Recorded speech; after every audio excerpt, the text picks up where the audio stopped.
हाँ तो गाइज ये है Vivo T4 Ultra।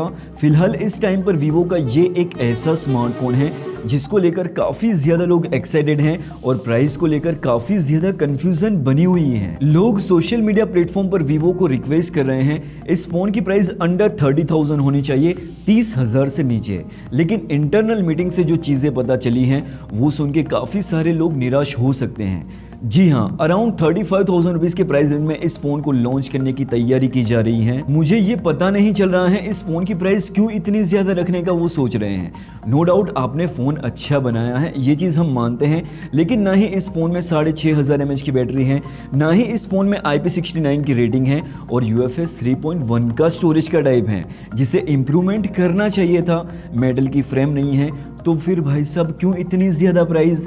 एक चीज़ दोस्तों ध्यान से आज से आप नोटिस करना, अब आपको सोशल मीडिया प्लेटफॉर्म पर काफ़ी सारे ऐसे वीडियोस देखने को मिलेंगे, चाहे वो रील्स हो, शॉर्ट्स हो, लॉन्ग फॉर्मेट वीडियोस हो, जहां पर इतनी ज़्यादा तारीफ़ें सुनने को मिलेगी और ये भी कहा जाएगा प्राइस भी इस फ़ोन की काफ़ी ज़्यादा अच्छी रखी गई है। फीचर्स को देखते हुए काफ़ी ज़्यादा वैल्यू फॉर मनी स्मार्टफोन है। तो ऐसी तारीफ़ें, ऐसी चीज़ें आपको सुनने को मिलती रहेगी, आपको ऐसा फील करवाया जाएगा कि इससे अच्छा फ़ोन मार्केट में कोई भी नहीं है, क्योंकि पैसे लेके उन्हें पतली गली से निकलना है ना, इसलिए लोग कमियां नहीं बताएंगे। मैं अभी आपको अच्छी चीजें, कमियां कहां पर इंप्रूवमेंट की जरूरत थी, सब कुछ मैं आपको बताता हूं। अब सवाल मन में दोस्तों ये आता होगा, कौन है ये लोग तो जिनको आपने जीरो से हीरो बनाया है, हजारों और लाखों में उनके व्यूज निकाल देते हैं, जिनको आपने फॉलो और सब्सक्राइब किया है, कभी उनको DM करके तो 2-3 सवाल पूछ के देखिए, क्या आपको वो रिप्लाई देते हैं? इसका जवाब आप अपने ज़मीर से पूछिए। ऑनेस्ट कंटेंट क्रिएटर ना के बराबर दोस्तों बचे हैं, तो जो भी ऑनेस्ट क्रिएटर हैं, डाउन टू अर्थ जुड़े हुए हैं, उन्हें आप सपोर्ट कीजिए। मैं पिछले 8 साल से यूट्यूब पर हूं, आप मेरा ट्रैक रिकॉर्ड देख सकते हैं। आपको लगता है मैं सही हूं, तभी आप बेल आइकन के साथ चैनल को सब्सक्राइब कीजिए। मैं आपको सही नहीं लग रहा हूं तो सब्सक्राइब मत कीजिए, बिल्कुल क्लियर मैं आपको बता रहा हूं। और हाँ, इंस्टा पर आकर अभी आप मुझे फॉलो करके कभी भी इमरजेंसी में DM करके सवाल पूछ सकते हैं, like smartphone, air conditioner, refrigerator, stabiliser. पूरी कोशिश रहेगी सभी हमारे भाई को रिप्लाई दिया जाएगा। ये मैं हवा में बात नहीं कर रहा हूं, आप आजमा के देख सकते हैं। अब दोस्तों इस फोन में कौन सी अच्छी चीजें हैं और कहां पर इंप्रूवमेंट की जरूरत थी, मतलब कमियां कौन सी रह गई हैं, ये चीजें तो आपको कोई नहीं बताने वाला।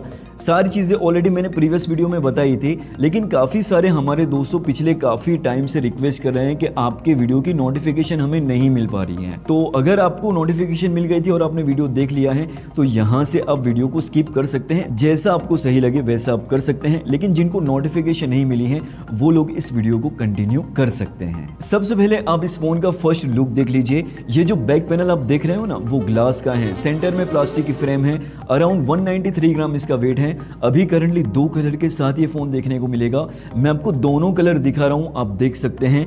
इस फोन में IP64 की रेटिंग है, IP69 की रेटिंग नहीं है, जो कि प्राइस पॉइंट के हिसाब से होनी चाहिए थी। आजकल दोस्तों 20,000 वाले फोन में भी IP69 की रेटिंग मिल रही है, तो यहां पर ब्रांड को इंप्रूवमेंट करना चाहिए था। अब दोस्तों कुछ लोग ये भी कहेंगे कि भाई IP69 की रेटिंग की कौन वारंटी गारंटी देता है, तो आप इतना हल्ला मचा रहे हो। तो भाई ऐसा कुछ नहीं है, कभी दोस्तों हमारे साथ ऐसा ना हो, लेकिन ऐसी सिचुएशन क्रिएट हो गई कि हम फोन को लेके बारिश में भीग गए, तो भाई फोन के साथ IP69 की रेटिंग होगी तो ज्यादा टेंशन नहीं होता।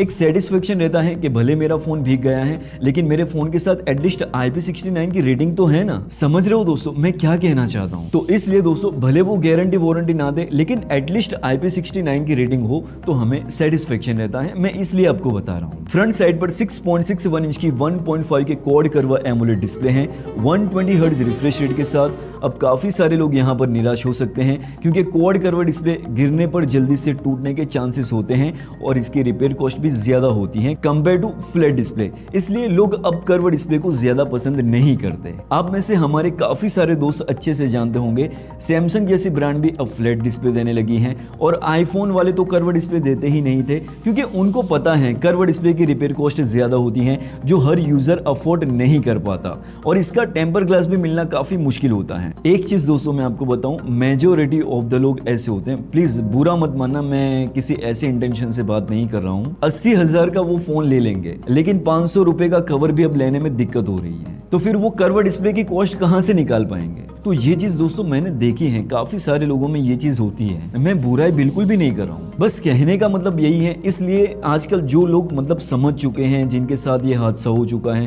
कि किसी की क्वाड कर्व डिस्प्ले टूट गई हो, तो वो अब है ना क्वाड कर्व डिस्प्ले वाले फ़ोन लेने से बचते हैं। क्वाड कर्व डिस्प्ले का एक ही फ़ायदा है, मल्टीमीडिया का एक्सपीरियंस कुछ दिनों के लिए प्रीमियम लगता है, फिर आप यूज टू होने लगते हो। ठीक उसी तरह फ्लैट डिस्प्ले होगी तो आप कुछ ही दिनों के लिए आपको थोड़ा लगेगा यार ये क्यों फ्लैट डिस्प्ले है, फिर आप उस डिस्प्ले के साथ यूज टू हो जाओगे, फिर आपको कोई प्रॉब्लम दिखेगी ही नहीं। बाकी HBM मतलब हाई ब्राइटनेस मोड 1600 निट्स है और पिक ब्राइटनेस 5000 निट्स है। डिस्प्ले प्रोडक्शन की बात करें तो वीवो ने स्क्वाड सेंसेशन अल्फा का प्रोडक्शन दिया है, HDR10+ का सपोर्ट है और नेटफ्लिक्स में HDR का सपोर्ट है। बाकी छोटी मोटी चीजें जो भी हैं यहाँ पर मैं मेंशन करता रहूंगा ताकि आपको किसी भी टाइप की कंफ्यूजन क्रिएट ना हो। मैं यहाँ पर मेंशन कर दूंगा, आप बेफिक्र रहिए। अब दोस्तों एक और कंफ्यूजन है, कितने वेरिएंट के साथ ये फोन लॉन्च होगा, तो 2 वेरिएंट के साथ ये फोन देखने को मिलेगा, 8GB RAM 256GB internal storage, और जो सबसे हायर वेरिएंट होगा 12GB रैम और 512GB इंटरनल स्टोरेज।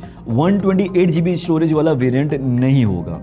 अब स्टोरेज टाइप की भी मैं आपसे बात कर लेता हूं, तो यहां पर भी UFS 3.1 का स्टोरेज का टाइप है, जहां पर इंप्रूवमेंट करना चाहिए था। बाकी LPDDR5 रैम है। परफॉर्मेंस की ओर नजर करें तो Dimensity 9300+ चिपसेट इस फोन में ऑफर किया जाएगा, और अगर आपको याद हो तो ये चिपसेट Redmi K70 Ultra में हमने देखा था। अब सवाल मन में ये है कि ये चिपसेट किस लेवल का है, तो Qualcomm Snapdragon 8 Gen 3 के लेवल का ये चिपसेट है, जो ऑलरेडी हम iQOO 12 में देख चुके हैं, और आई थिंक OnePlus 12 में भी यही चिपसेट था। मैं यहाँ पर दोस्तों आपको Antutu स्कोर भी दिखा रहा हूँ, तो आप देख सकते हैं। बाकी अभी इस फोन की परफॉर्मेंस काफी अच्छी मिल रही है, परफॉर्मेंस को लेकर कोई भी दिक्कत नहीं है, और 90 FPS की BGMI भी आप खेल सकते हैं। आउट ऑफ द बॉक्स ये फोन Android 15 के साथ होगा और फन टच OS 15 का यूजर इंटरफेस, जिसके अंदर दोस्तों काफी सारे कस्टमाइजेशन के ऑप्शन हैं और AI के फीचर्स भी हैं, मतलब भर भर के दिए हैं। कस्टमाइजेशन को लेकर आपको कोई भी दिक्कत होने वाली नहीं है। सॉफ्टवेयर अपडेट पॉलिसी की मैं आपसे बात करूं तो 3 साल के मेजर एंड्रॉइड अपडेट देखने को मिलेंगे और 4 साल के सिक्योरिटी पैच अपडेट, जो कि सभी ब्रांड अब यही सॉफ्टवेयर पॉलिसी फॉलो करने लगी हैं। बैटरी कैपेसिटी की ओर नजर करें तो यहाँ पर निराशा लग सकती है, क्योंकि 5500 mAh की बैटरी इस फोन में दी गई है, जो ट्रेंड के अकॉर्डिंग नहीं है। आराम से आपको 1 दिन का बैटरी बैकअप देखने को मिल जाएगा, लेकिन जो लोग ट्रैवल करते हैं तो वहाँ पर जाहिर सी बात है कि भाई नेटवर्क फ्लक्चुएट होता रहता है, तो वहाँ पर फिर दिक्कत हो सकती है। बाकी आप ज़्यादातर ट्रैवल नहीं कर रहे हो, मतलब घर के आसपास ही आपका मतलब जॉब है या बिजनेस है, जो भी है, तो फिर 1 दिन का बैटरी बैकअप आप इस फोन से एक्सपेक्ट कर सकते हैं। बाकी मेरे अकॉर्डिंग दोस्तों एटलीस्ट 6500 mAh की बैटरी होनी चाहिए थी। इसी के साथ यहाँ पर 90 वोल्ट की फास्ट चार्जिंग का सपोर्ट है, और चार्जर आपको बॉक्स के अंदर ही देखने को मिल जाएगा, अलग से बाय करने की जरूरत नहीं है। तो वीवो की ये चीज़ काफ़ी अच्छी है कि वो लोग डे 1 से ही सारी चीज़ें बॉक्स के अंदर प्रोवाइड कर देते हैं। सैमसंग और एप्पल की तरह नहीं है कि पैसे ले लो और चार्जर मत दो। तो ये चीज़ दोस्तों वीवो की अच्छी है। कैमरा सेक्शन की ओर नजर करें तो इस फोन के फ्रंट साइड पर 32 मेगापिक्सल का सेल्फी कैमरा है, 4K वीडियो आप रिकॉर्ड कर सकते हैं, तो वीवो ने ये ऑप्शन दिया है, काफी अच्छी चीज है। रियर साइड पर ट्रिपल कैमरास का सेटअप ऑफर किया गया है। 50 मेगापिक्सल का प्राइमरी कैमरा सेंसर है, सोनी IMX921 सेंसर यूज किया है।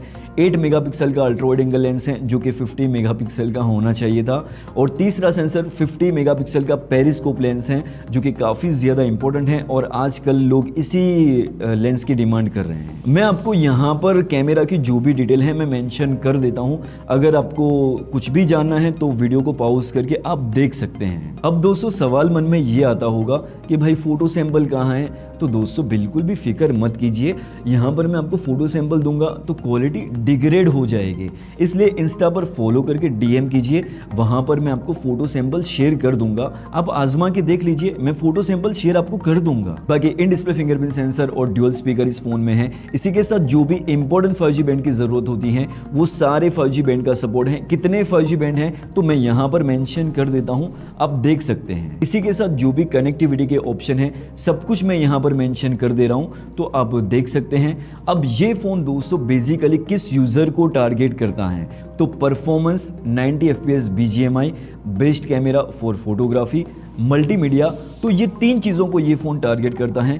कहाँ पर कॉम्प्रोमाइज़ करना पड़ेगा तो मैंने आपको आगे बताया है। जैसे कि इस फ़ोन में IP69 की रेटिंग नहीं है, 6500 mAh की बैटरी होनी चाहिए थी, उसकी जगह पर 5500 mAh की बैटरी है। तो ये उसके ड्रॉबैक हैं। तो अगर आपको ये चीज़ें मतलब मैटर करती हैं तो फिर आपके लिए ये फ़ोन नहीं है, और अगर आपको ये चीज़ें मैटर नहीं करती तो डेफिनेटली आप इस फ़ोन के साथ जा सकते हैं। बाकी दोस्तों, अगर आपके मन में कोई भी सवाल बाकी रह जाता है तो आप मुझे नीचे कमेंट सेक्शन में पूछ सकते हैं, या तो इंस्टाग्राम पर आकर आप मुझे DM भी कर सकते हैं। पूरी कोशिश रहेगी हमारे हर एक भाई को हेल्प करने की।